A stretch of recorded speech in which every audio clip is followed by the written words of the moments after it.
before talking on this. Everything that we put on this show is pure reaction. Nothing's ever rehearsed.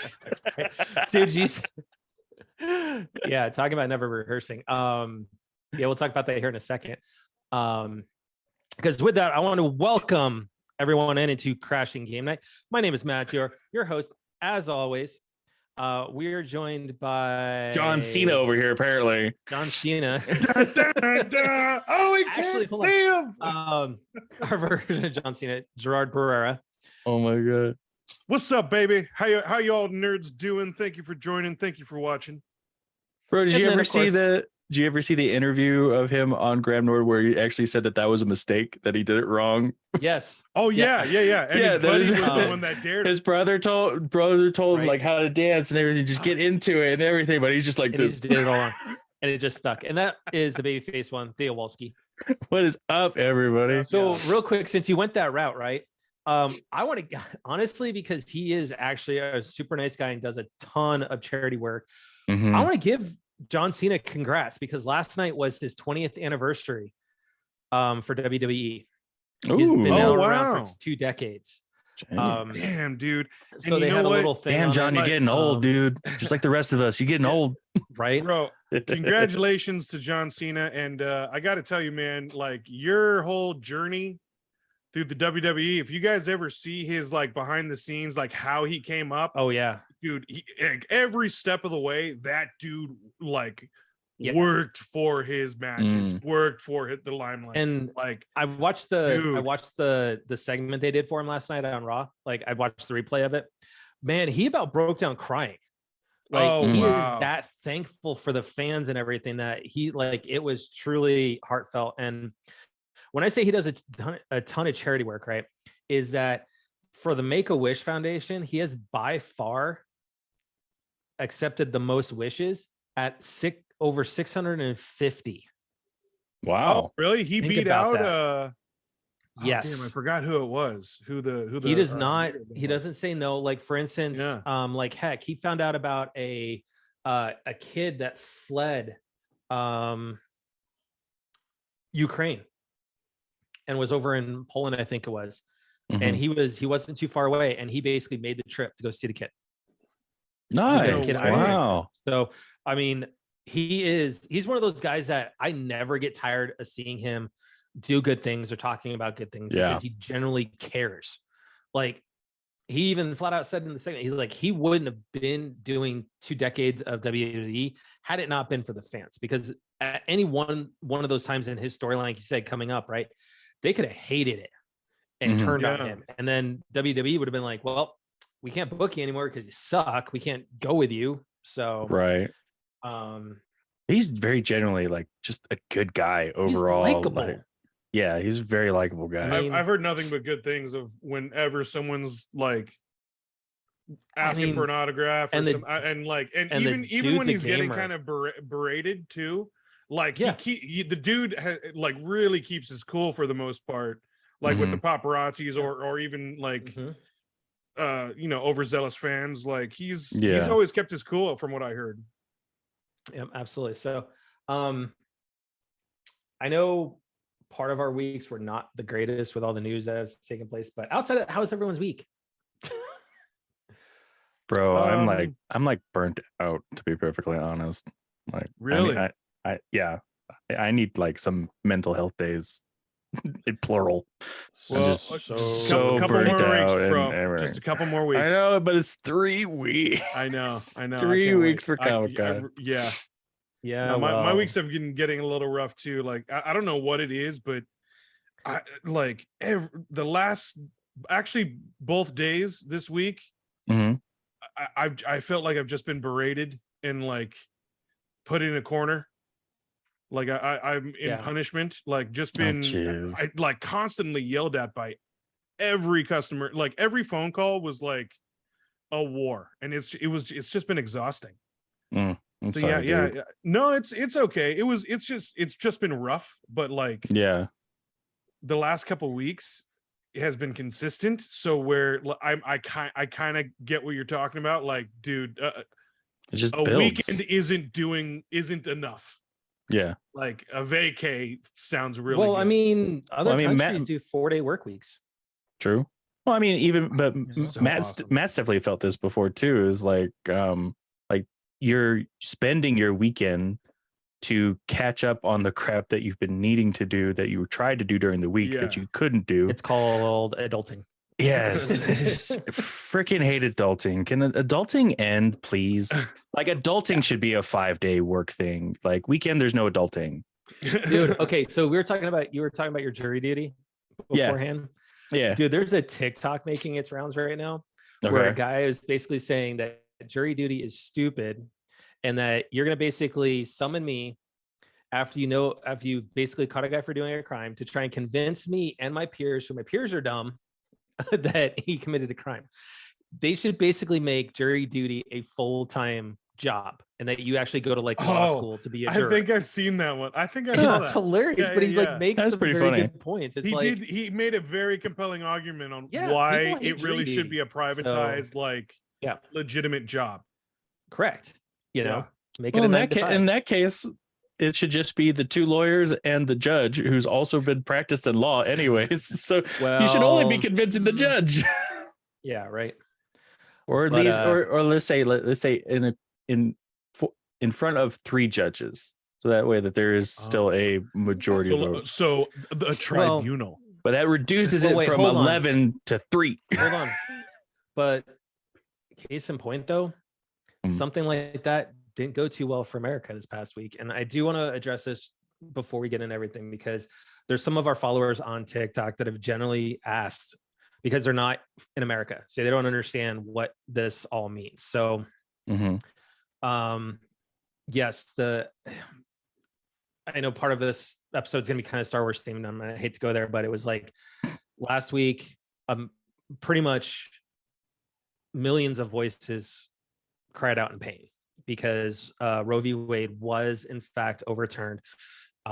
Just like the Supreme Court leak did say weeks ago, and we've been kind of talking about it for weeks and weeks now. But so for those that are not from the States and don't understand what this means, it basically means that a woman no longer has the right under the Constitution to get an abortion.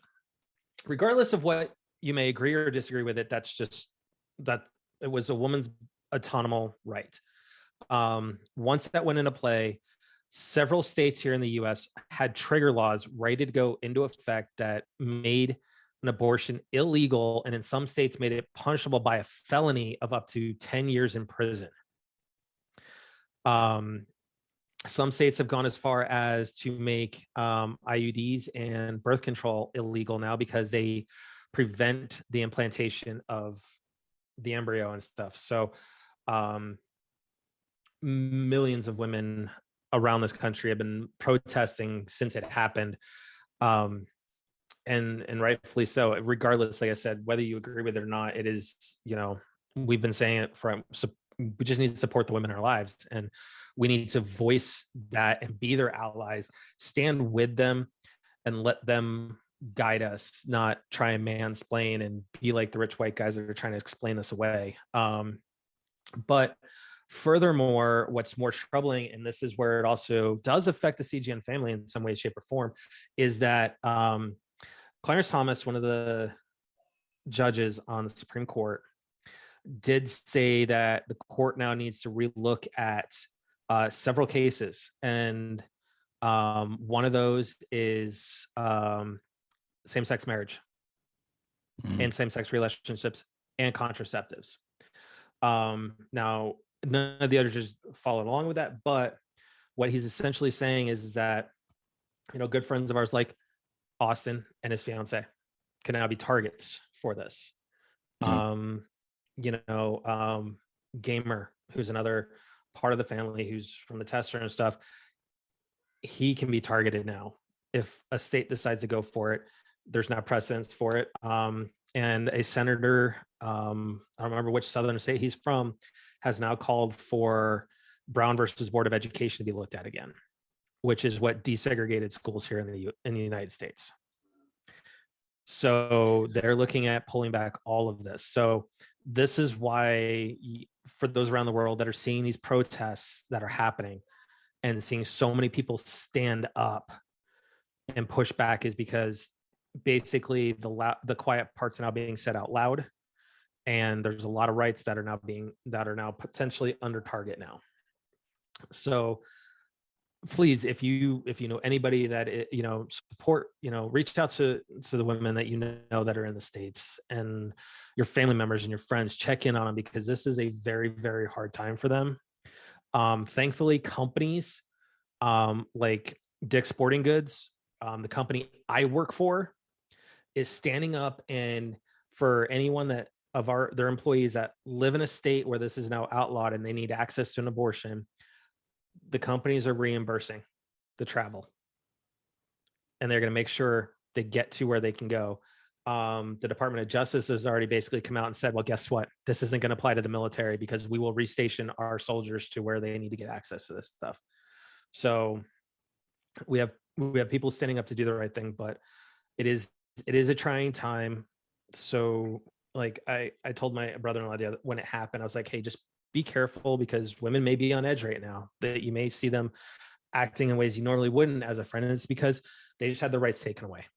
So just be thoughtful of that when you go to make comments or something or jokes to them, because it may actually touch them in a way that, you don't intend to. So that's where we're at. And, for us on this podcast, I've said it before, we've said it all the time, every single week, we will not stop supporting Black Lives Matter, stop Asian hate, supporting LGBTQ, supporting a woman's choice. So that's where we're at. All right. Let's try and cheer some people up now, because that's what we're here. We're laughter. All right, Jerry.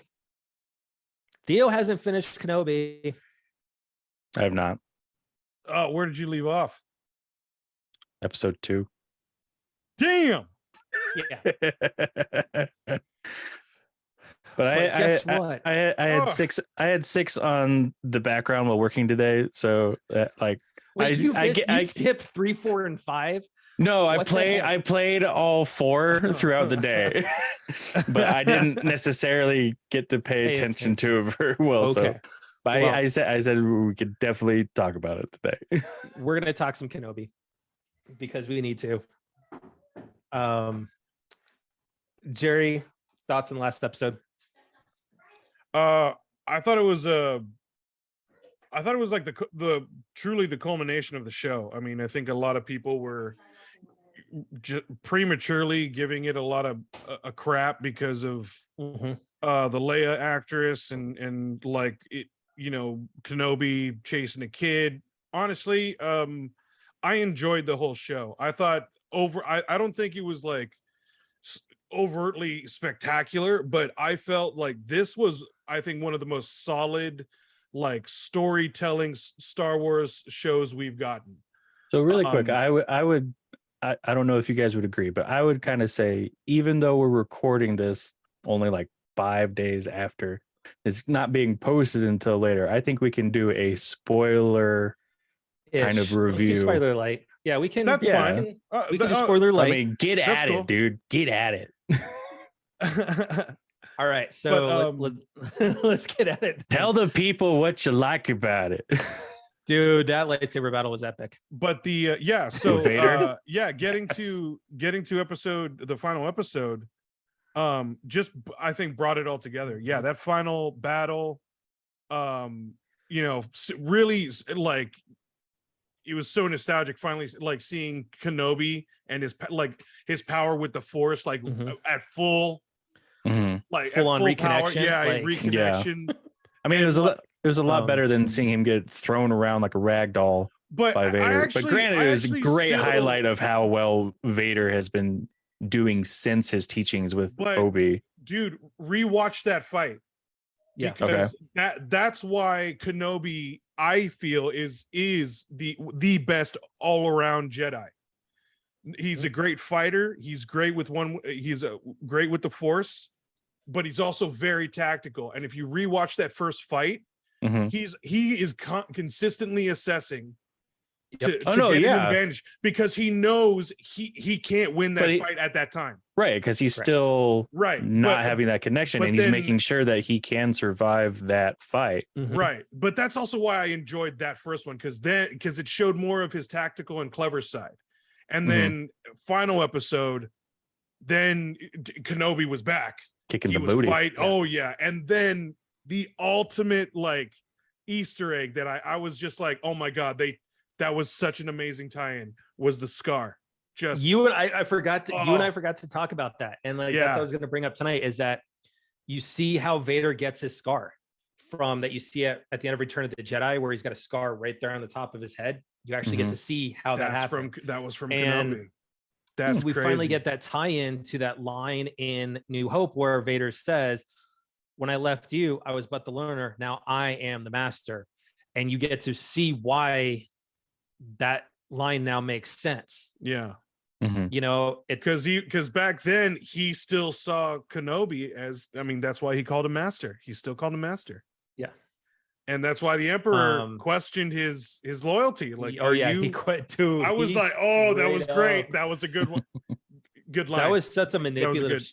A manipulative, just pull at the strings, you know, just like that was just really? Like that's why it was just like full circle with that episode. It just like it brought so much in that one episode that it just, for me, the entire series was just completely solid.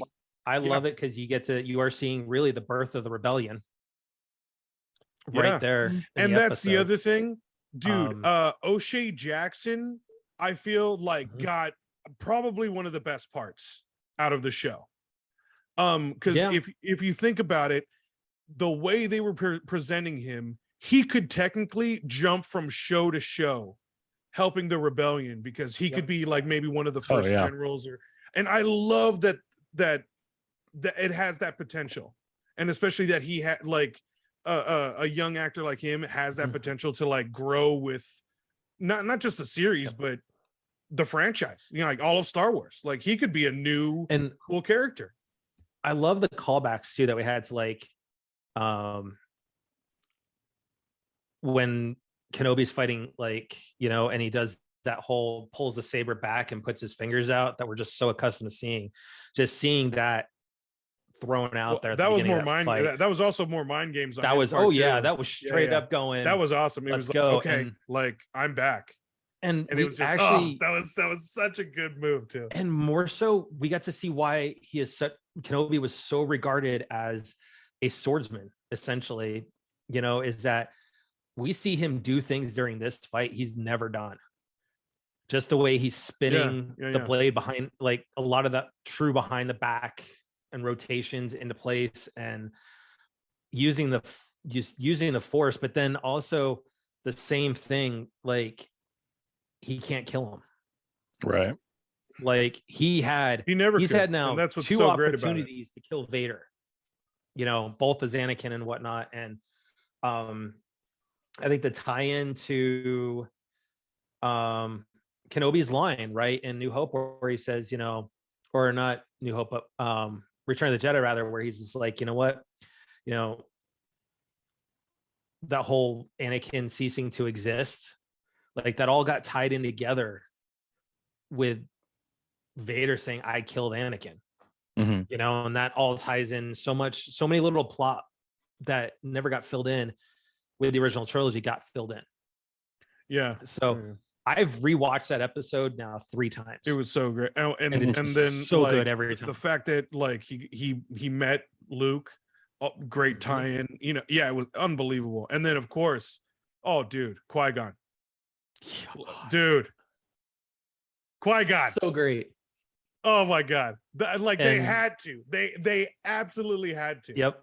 And like this was also for the fans too, but you know, when he finally he had to say the line in the show. We were all waiting for it. Hello there. Why had that? So great. It's like oh my God. Yeah, we waited all those episodes and we finally got it. So at the very end, but worth it.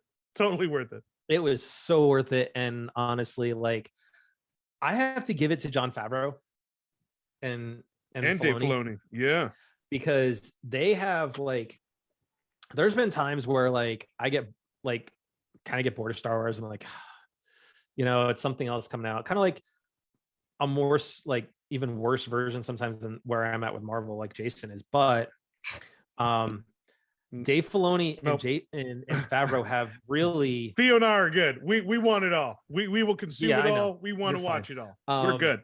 But they have reawakened like old emotional feelings from a kid watching Star Wars, right? And you look at it with The Mandalorian, and I even thoroughly enjoyed Book of Boba, even though, Boba was kind of a wuss the first couple of episodes before he finally found his mojo again. But you look at Kenobi and how well this one was written. So I'm excited to see where they're taking everything, because we got the new season of Mandalorian. Yes, going to be coming soon.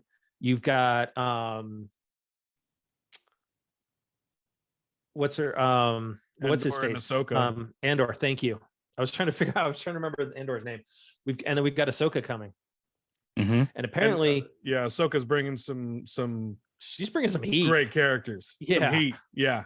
Yeah. Some great characters from Rebels, and Cara, Sabine, and frickin' Chopper. Yeah. So awesome. So I'm looking forward to it. And I can say that I did also watch Multiverse of Madness. Nice. Was that your first time? Yeah, yes. Was it?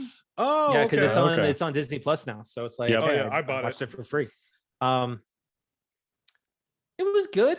There was parts that I thought it could have been better, but I Wanda think going full on Scarlet Witch though was just Elizabeth Olsen is just a phenomenal actress to be able to have that. She's done a great job with her range side. Yeah, but then also like straight up psychotic Scarlet Witch. So I'm definitely interested to see her in more different roles, which would be freaking awesome. But I definitely loved the direction that they went with the story, with how that it was pretty dark, and it being just a touch of horror in it, and it was just those good. touches of horror were, if you watch another like Sam Raimi movie, Evil Dead, you'll notice such a great Sam Raimi movie. Yeah. That's why I thoroughly enjoyed it. I thought the just story, like even with the score behind it in certain scenes it, such classic Raimi. It's so good. I loved it. And the quick side zoom ins. I did like Raimi. I did like his take on, you had their universe is Illuminati and who was on it. Yep. And also that he wasn't afraid to just basically kill people. Get rid of them. Yeah. Yeah.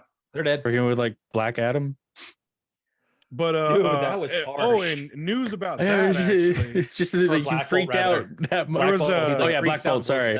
Black Bolt. Oh my god. There was some news about that actually. Is that technically, everyone that was so psyched about John Krasinski being Mr. Fantastic and how we want him to be Mr. Fantastic. Technically, that was a one-off cameo.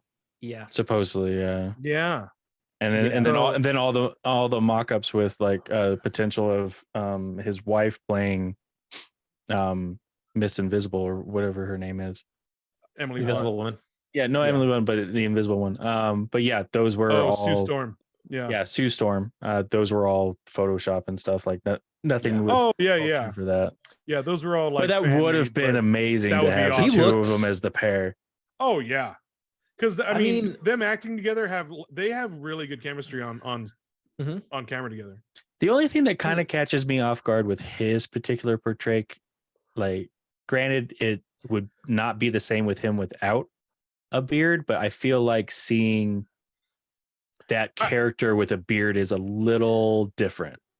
No, it's later Reed Richards. He has a beard in the comics, technically, but it is later Reed Richards, which I would agree. I think the first movie, no beard.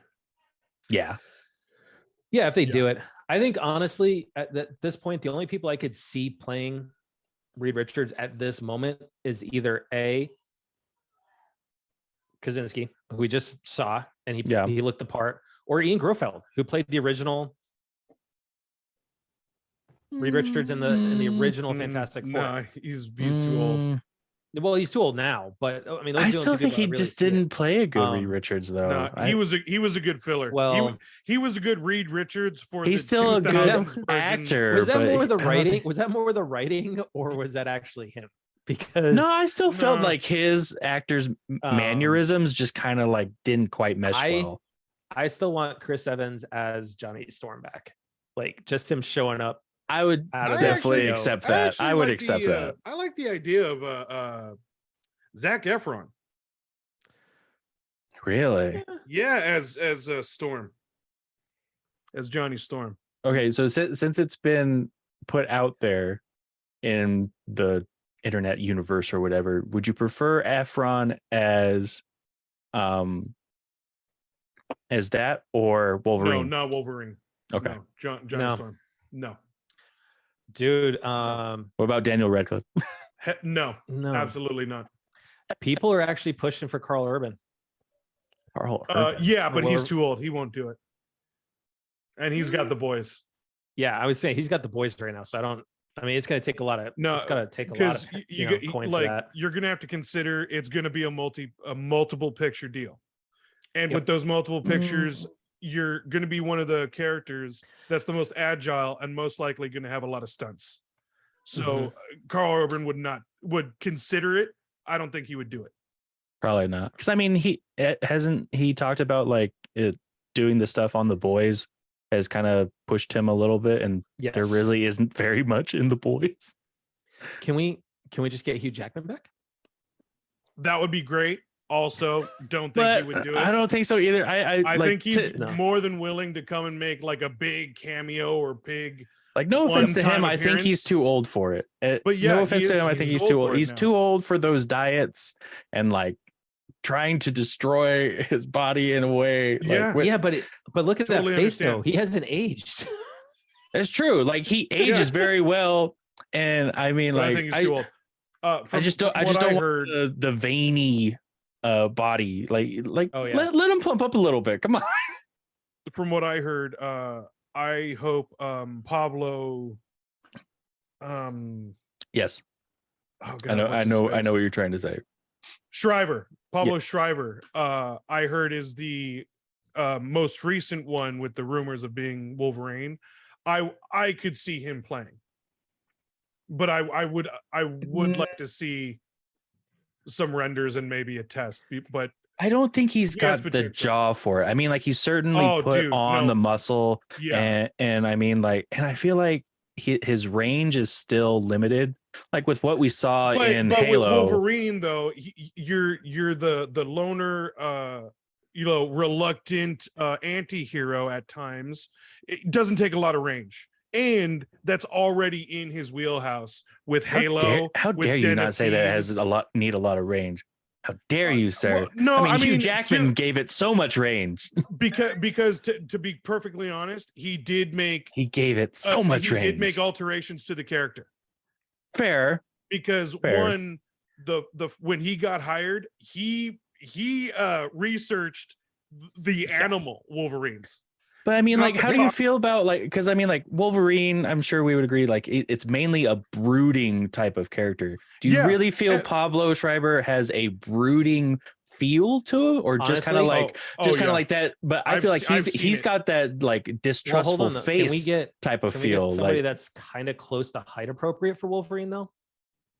This time around, no, he's like 6'1". He's 6'5". Wolverine? Yeah. He's Pablo Schreiber is 6'5". Oh yeah, I was talking about Wolverine is like what, 5'2", 5'3", something like if that 5'4". Yeah. So it's like it'd be nice to have somebody that's kind of near that, a little bit shorter instead of going height wise. Which is why I love the renders of Carl Urban. Like, dude, he would look great. But he looks once again. The only thing I care about really though, like when it comes to the X-Men, before we go talk about Nintendo, is that I want them to do Rogue right.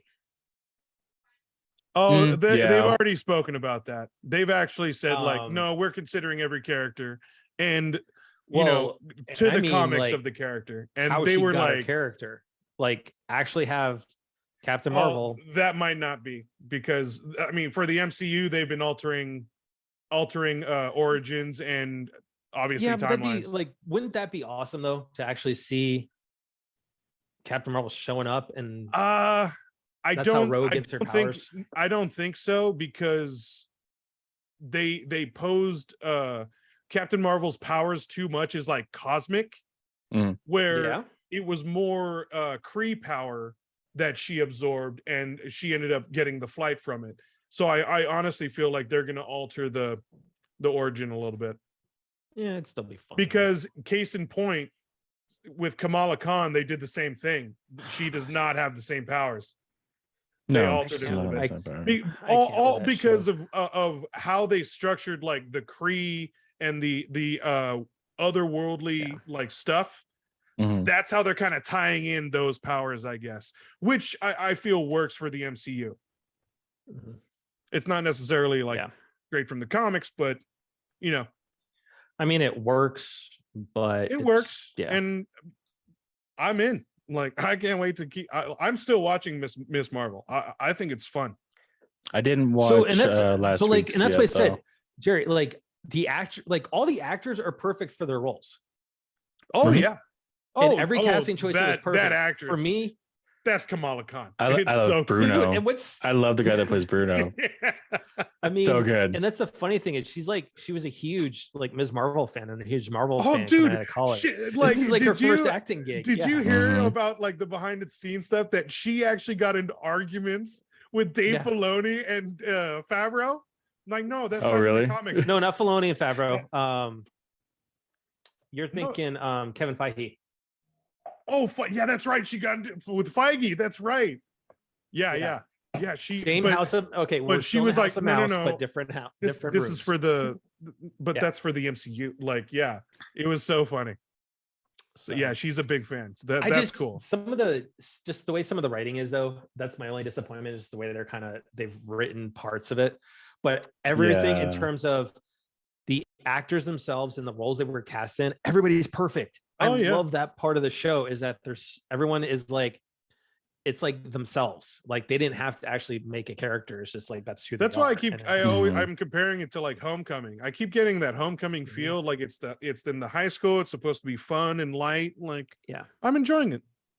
So I actually would say that the writing is on par between those two examples, now that you just brought it up. So I feel like Homecoming was not the greatest writing either. Yeah. That's why I feel like it's. Why do you got to go and drop these nuggets of truth that are just like, dude, I just lost my train of thought now because now I got to think about that. You're welcome. Damn you. All right, let's talk about Nintendo rumors. Nintendo and the Mini, right? Direct Mini. Yep, Jeff Grubb, who is a big industry insider, he's come out this week and doubled down that we're potentially going to see Metroid Prime Remaster for the Switch coming in November. November 18th happens to be the 20th anniversary of Metroid Prime. Oh, sick. So don't you me. Hey man, I'm just being skeptical. So you're talking to the guy with that Metroid Dread thing behind him. Bow down to the queen. I'm not, dude. I'm not downplaying. I'm downplaying the release date. Like you're always skeptical of release dates. I feel like you're going to be this biggest skeptic of release dates going forward. But the biggest thing, trying to compare it to its anniversary, how many times have we done that with like Zelda and all those other games? That's why I'm going to agree with you on that. And it gets passed over. No joke, dude, Matt, it would be so fun. Or at the very least, when it does make it to its anniversary, it's pretty lackluster. Yeah, I mean, but it's such a missed opportunity. How awesome would it be if it did? Like, that'd be great. I would love it, but okay, with their Jerry's point though, I don't know. We missed the 20th anniversary of Zelda. Yeah, that was big for it. And honestly, that's still kind of like. That hurts. Yeah, that kind of irked me a little bit, because it didn't even have to be Breath of the Wild 2. No, it didn't have to be that news. It could have been like DLC. I wanted Wind Waker and Twilight Princess and maybe something. But And then they missed the anniversary. They missed the anniversary of Metroid in the same year. That too, yeah. So again, I would absolutely love it if Jeff Grubb is legitly correct on this, and that we are getting Metroid Prime 1 in November. Now, here's my thing: is I want them to do it legit, like Metroid Prime 1 on GameCube, and give us the actual controls. Don't give me this forced Wii crap that the Metroid Prime trilogy was on the Wii, where they took the motion controls and forced it onto one, which was not made for. Neither was two. They forced them on it. Like how to change your beam weapons, you had to hold it and then point to your weapon. No, such I want to be able to just flick a control and switch my beam weapon right then and there. Like I don't want to have to pause it and no, don't give me that. Give me original OG. But like Metroid Prime 3, it was built for the Wii, right? From the ground up. They incorporated the controls beautifully. It was great. Just don't force the controls on the original 1 and 2.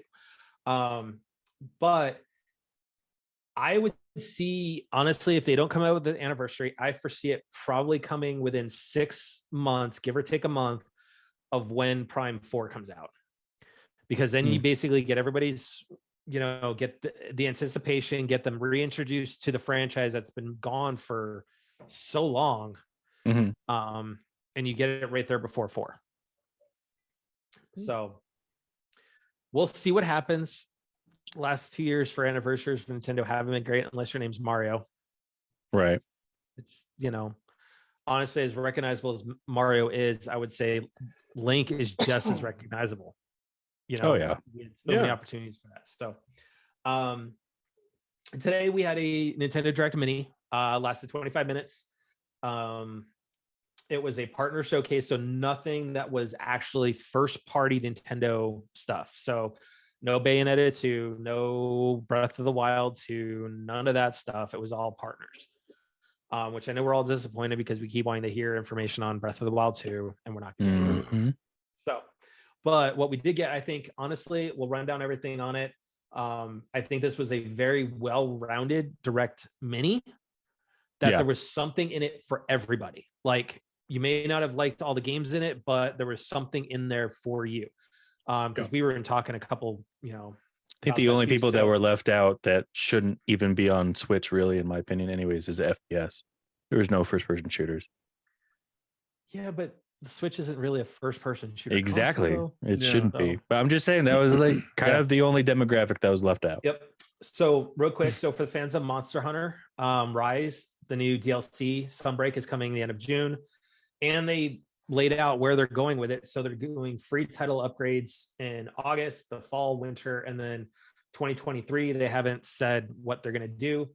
A demo is available as of we're recording on the Nintendo eShop. And then June 29th, they're going to do new armor set and weapon tree to help people prep for what's coming in Sunbreak.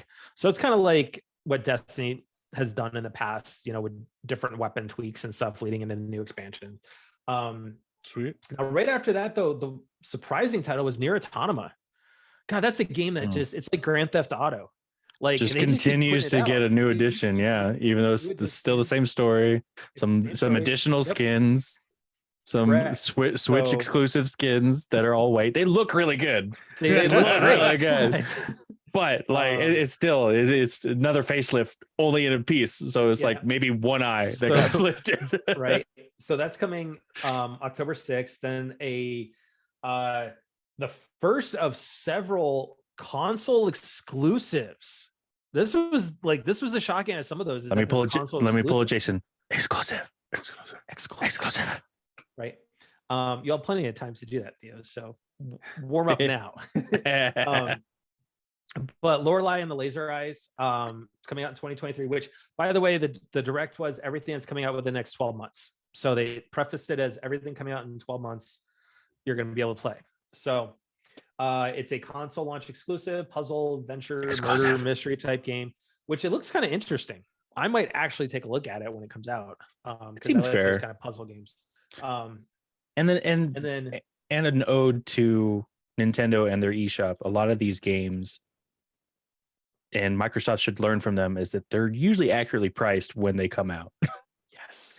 So I would foresee that. Wait, what are we talking about? Accurately priced? No, we got it. Because I would definitely foresee that game not being a full $60. Yes. Not offense to any of the makers, but I do feel like that game won't be $60, but it will definitely be worth the money for whatever they put it out on. I would say it should be probably about $30 to $40 given what it looks like. I would agree. It may be 50, but Bomberman is finally coming back. So yeah, Super Bomberman R2 comes out next year, gets new castle modes. You can do 15v1, which looks kind of fun. The castle modes is interesting. Like it, I mean, just 15v1 is kind of crazy, but I'm kind of curious, like what the defender is able to put up to screw with people. Yep. You had Mega Man Battle Network Legacy Collection coming out next year. I loved that series as a kid. They are going to be putting out volumes 1 and 2 digitally. They'll be sold separately. You got Pac-Man World Repack, which is a remake of Pac-Man World. That one just looked weird to me. I never played Pac-Man World. It's just this. I picked it up and played it as a rental because it was a free rental at Blockbuster when it came out. So weird. And then this is the one we were talking about, Blanc. Yes, Blanc.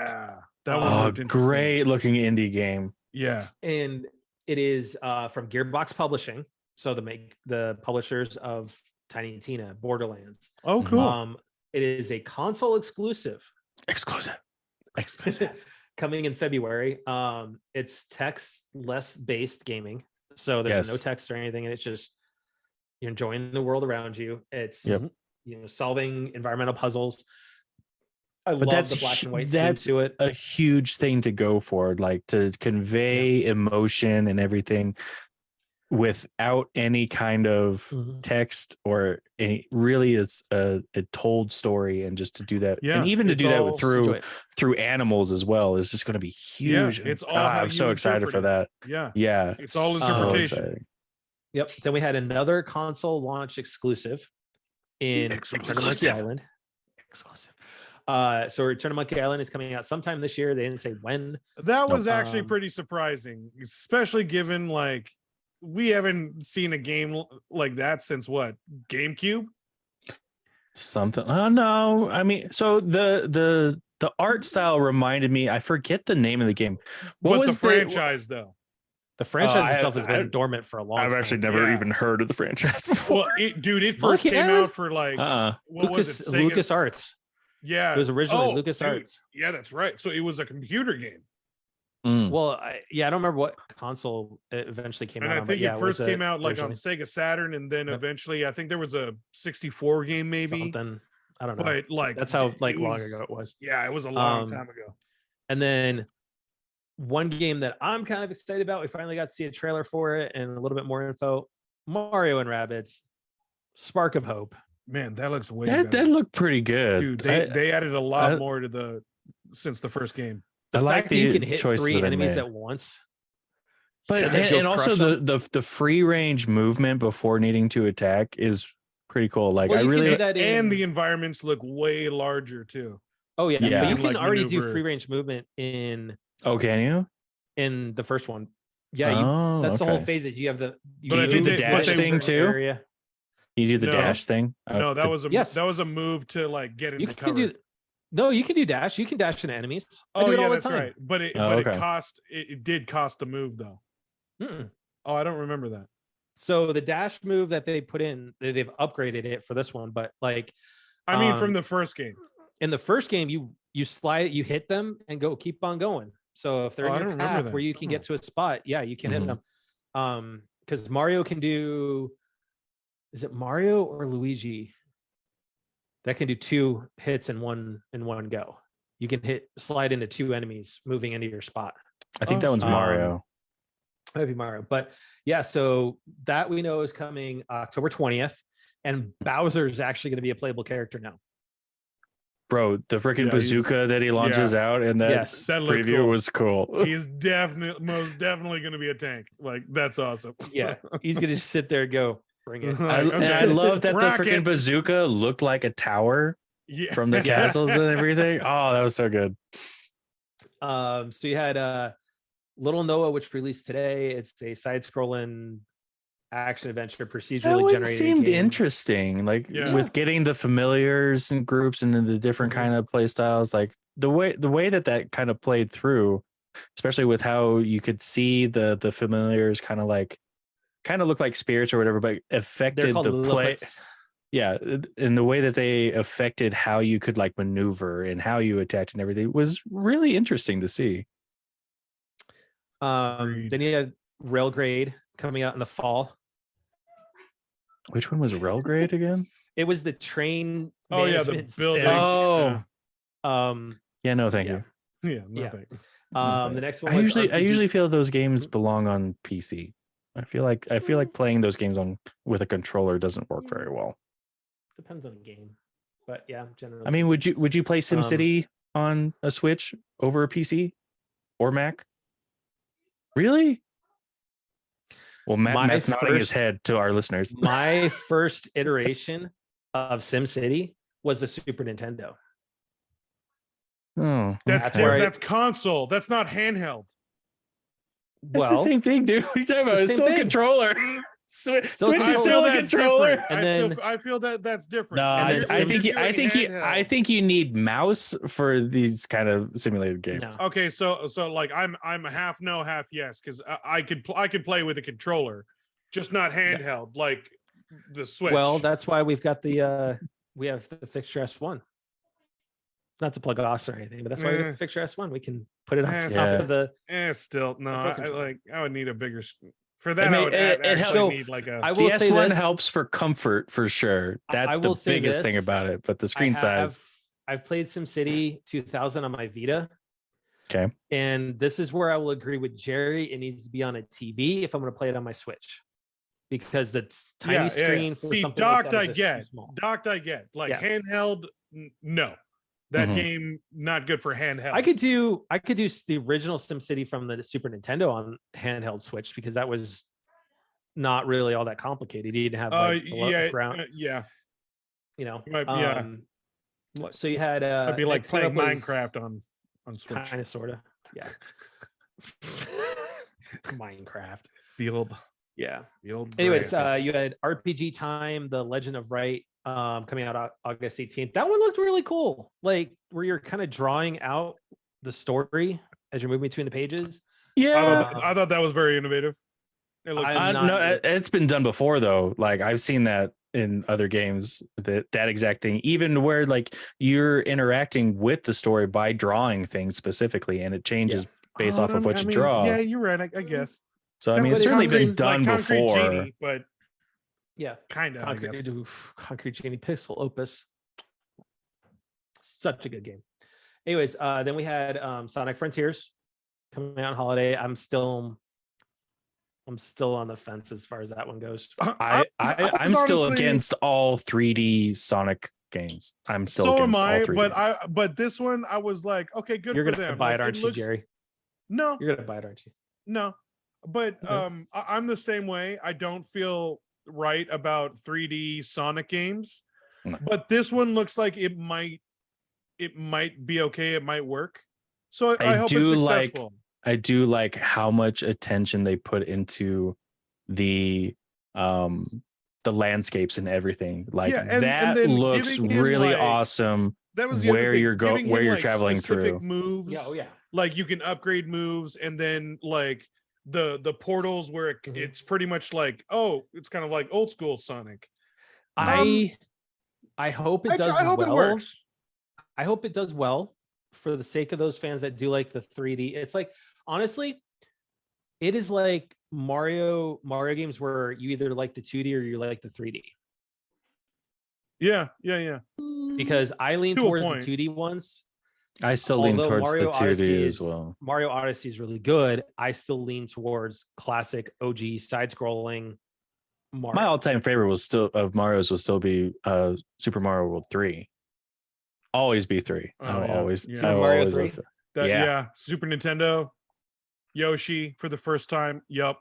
No, it wasn't on Nintendo. Super No. Nintendo first. That was on Nintendo, sir. Nintendo. No, he's talking Mario 3, where you're the raccoon Oh, Super Mario for the 3, first yeah. time. Yeah. Oh no, for me it was Mario Super World Mario is World. still my. Yeah, that one was for I me. love Mario World. Yeah. Just, I think part of it was just that was a launch title. What really and we helped got was in. Yoshi. Like the Yeah. moment you get an animal companion, I'm in. Like I don't know why, but yeah. Okay, I love Yoshi. Speaking of animal companions, let's give you a Disney companion with Disney Dreamlight Valley, which is a life sim. Okay, you want to know something? I'm considering getting this. Bro, I'm considering it too. Really? I mean, dude, yeah. it looks fun. It looks like fun. I'm considering it, but for somebody who quit playing Animal Crossing because they had too much shit to do, and you're gonna go do Dreamlight Valley. Oh yeah. You want to know why? Disney and Disney characters. It actually looks pretty. It looks great. I feel like if there could be a marriage between that and Kingdom Hearts, they'd have something going for them. Oof. That's a good idea. Like if you can kind of adjust the storytelling of Kingdom Hearts to that just a little bit, and then just take back a little bit, just more of the like exploring and stuff. Oh, those chess pieces got way too complicated, bro. But at least make it a coherent. Like, please make it a coherent storyline. Yes, coherent storyline for sure. Like, stick with Sora, stick with Disney. Those other guys, keep them on the chess set. Like, I still don't know who the hell those people were. That whole political thing, like that. Yeah, that threw me. That was over the head. So then you got Live Alive from Square Enix. Comes out 22nd. So here in a couple weeks. With a demo out today. Recording. Different stories, different time periods. It's the HD 2D style, exactly like Triangle Strategy and Octopath Traveler. And much like those two games, the demo save file will move over to the full game if you buy it. And the demo is 3 chapters of it too, which is pretty awesome. It's feudal Japan, China, and then the near distant future. Yep. And then you had another sim game in Doraemon, the Story of Seasons, Friends of Great Kingdom. I'm like, it's another Animal Crossing clone, another Stardew Valley. You know, it was kind of strange.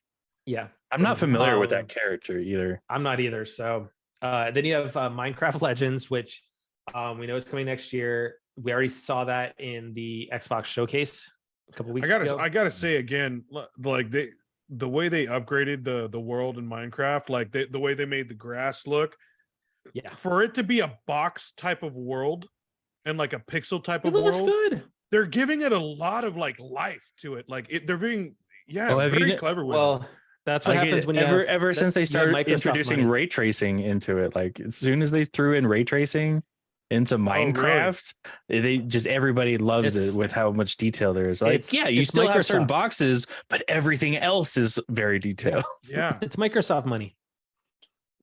Like, have you seen water in Minecraft recently? No, bro.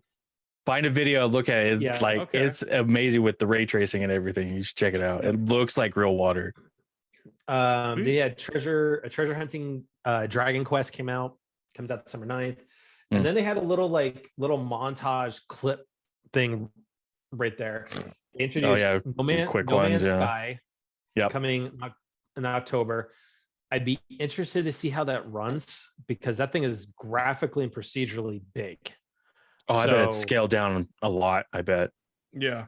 Like even from the brief images that we saw, like it looked like it was scaled down graphically. But then Plague Tale Requiem, that's coming out, but it's going to be a cloud version. Cloud versions aren't great so far, so I hope that one does better.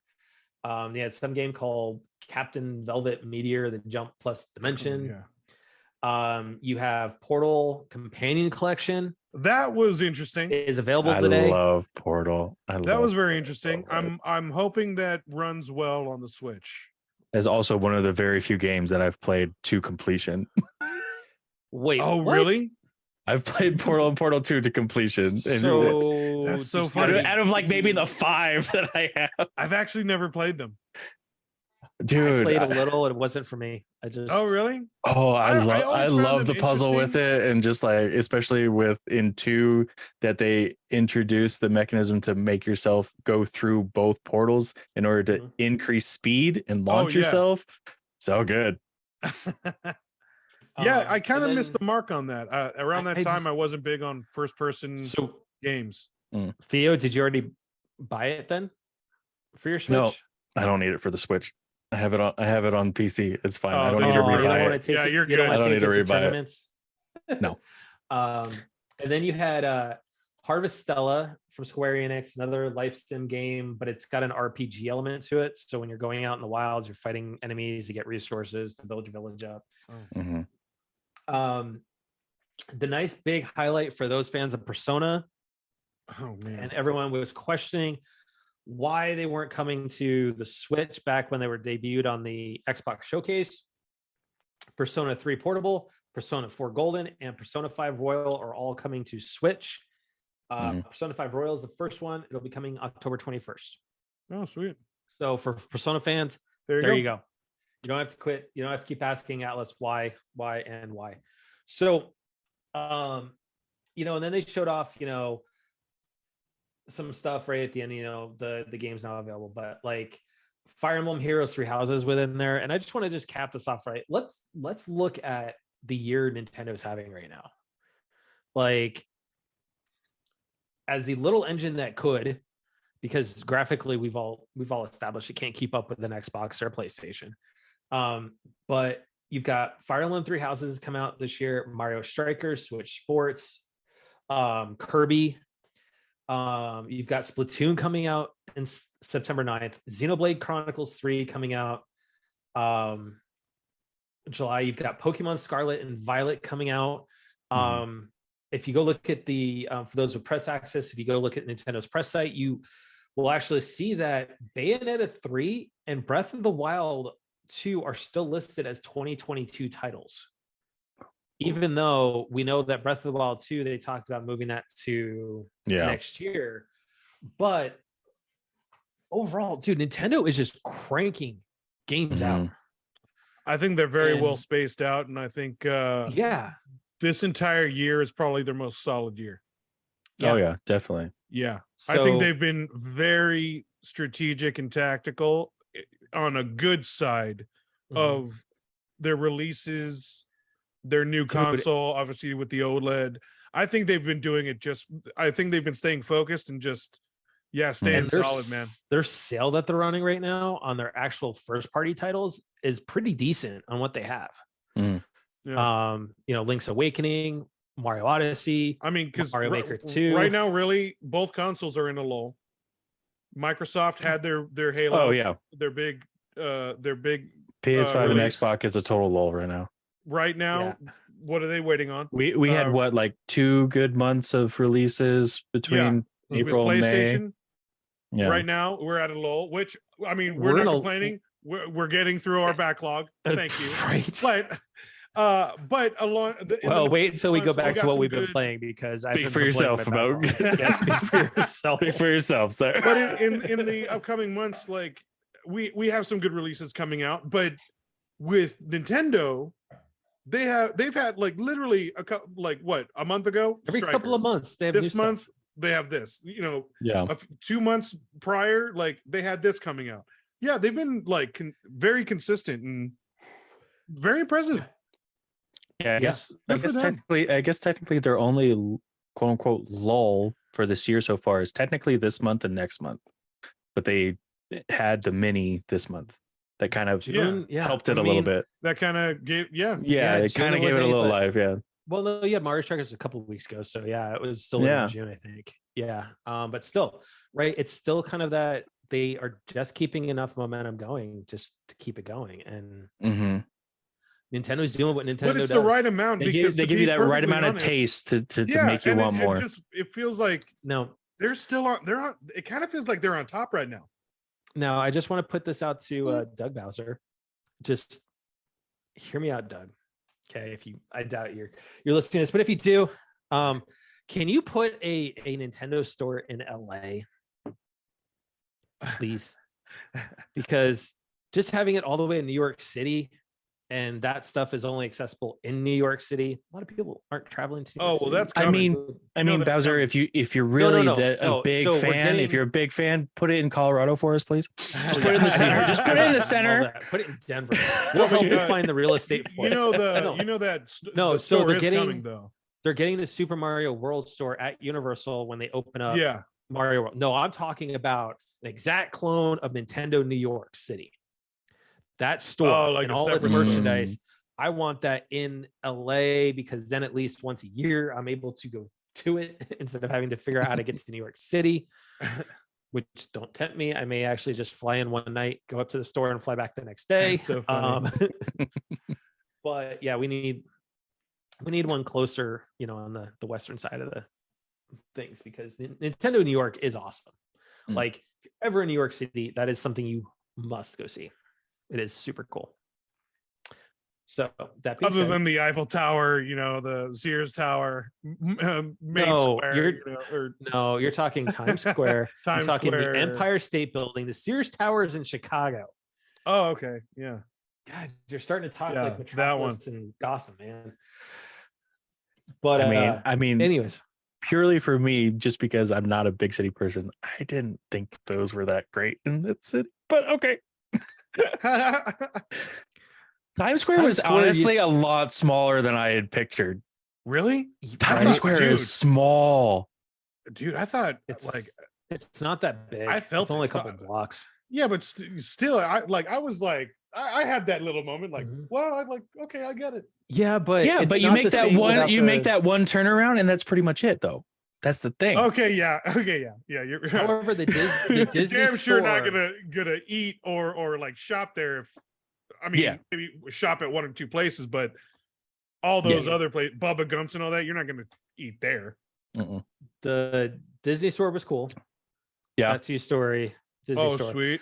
It's not the same without the Toys R Us Times Square, which was a multi-level Toys R Us that had a Ferris wheel out in the front. That was like that's cool. Glass and everything. You could see it. It was super cool. Don't count their chips just yet, dude. They're making a comeback. That's what I heard. Toys R Us. Yeah. They have a retail store open out in Jersey, and they've been doing really well for themselves. They're doing it the right way, though. They're not trying to testing, overpopulate. They're testing some things, making sure it's done right. Good. Yeah, so they might be making a larger comeback. Yeah, I like to see the return of the giraffe. Me too. Jerry. Yes. What you been playing? A bit of the same thing, man. More question marks in Horizon, and I've been killing ghosts in Japan with Ghostwire. Oh, that's right, you did get Ghostwire. Yeah. How far are you in on that? I think I'm like halfway now. Really? Oh wow! So it's got a pretty in-depth game then. Yeah, like halfway. Yeah, it is because it's a pretty decent map, and it's not overtly big, but it's enough to keep you busy, and a lot of really interesting side missions. I think that's where they kind of get you. The story's good, and the side missions are pretty fun, and they have enough that are different to where I'm gonna go do this one, get this amount of points. I'll go do this one. I feel like doing this. It's well rounded. Okay. Yeah, but Matt, what about you? What have you been playing? Well, I'm back on my Animal Crossing shit again. Oh well, we already know you took the jab in the vein last week. Oh no, I think you started. It's worse. You up the dosage. Oh. I'm running on IV right now. Oh no! Oh my god! Oh no! He's you know what that means. He started rearranging shit. Oh no! Okay, what's worse is it's all because I want to catch two fish. What? Oh, wait, what? Why do you have to rearrange things to catch two fish? So is that what you're only missing two fish? No. So I'm missing a couple of fish, but they only come during 2 points. But there are two fish specifically that occur in cliff rivers. And what they define as cliff rivers is the ground is raised up a level. So and you have have to, river you're running creating through a it. cliff river. Yeah. So I've created 2 cliff rivers. To I've double your now chances. decided, well, yeah, That's clever. but I had That's to rearrange because I flattened my island, right? Everything Yeah. was one level for the most part, other than waterfalls. I started rearranging my neighborhood last night. No. Residents, like I'm full on doing like like half an island remodel. Right Oh my now. God. Dude, are the residents starting to get pissed or what? No, they're cool No? with it. Oh, okay. Nobody's been Okay. pissed. Nobody's one. I mean, one person left, and I was like, but I didn't like him anyways because you couldn't really like give him gifts at any point in time. He was just like, it just said, hey, let's chat. So I was like, when he said I want to leave, I was like, cool. So now I have Monty the monkey. Monty the monkey. Ah, that's a good name. And he reminds me of the grandpa monkey in Donkey Kong. In Donkey Kong Country, Oh, the old sweet. grandpa. He reminds me of him. So there's that. And then I also picked up Shredder's Revenge.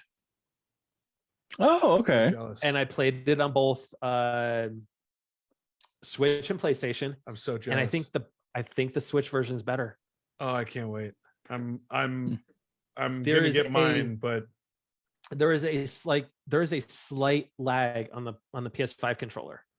That's enough to notice. But the thing is, though, that's been a complaint about the PS4 and the PS5 controllers, though, is that sometimes, depending on the game, there's just a slight input lag. Yeah. There isn't one on the Switch Pro controller. sweet. Okay. So Yeah, I can't wait to get mine. But I'm gonna have to wait for a while. yeah, there is. Well, just honestly, wet your whistle, get it digitally. It's okay. I don't do that. It's only $25. I don't do that. And then get the physical later. I'm gonna get the physical, but I want the experience. I'm going through limited run again. I'm getting that collector's edition. It's awesome. And other than that, dude, though, the main selling point, it comes with a miniature arcade that plays the trailer. Oh, that's pretty sick. Along with cool. a vintage Shredder figure inbox. That's pretty sick. I mean, It comes with a lot more stuff, too. I bet. You are our resident turtle collector. Oh, yeah. dude. A collector. So- Yeah. Collector. Dude, I just got like 2 more figures this past week. Did you get Kimberly yet? Or no, that's Power Rangers. No, that one's hard to find. But speaking of which, I did get Leo and Donnie in the.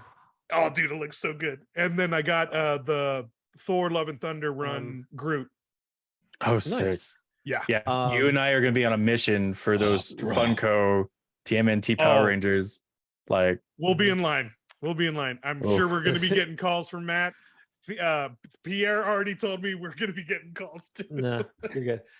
I mean, if we're talking about collectibles, I did manage to get a hold of some I spent a little bit of time on eBay the past week. Oh yeah. I did get a hold of the Metroid Dread art book and the cards that came in the collector's edition, as well as the steelbook case.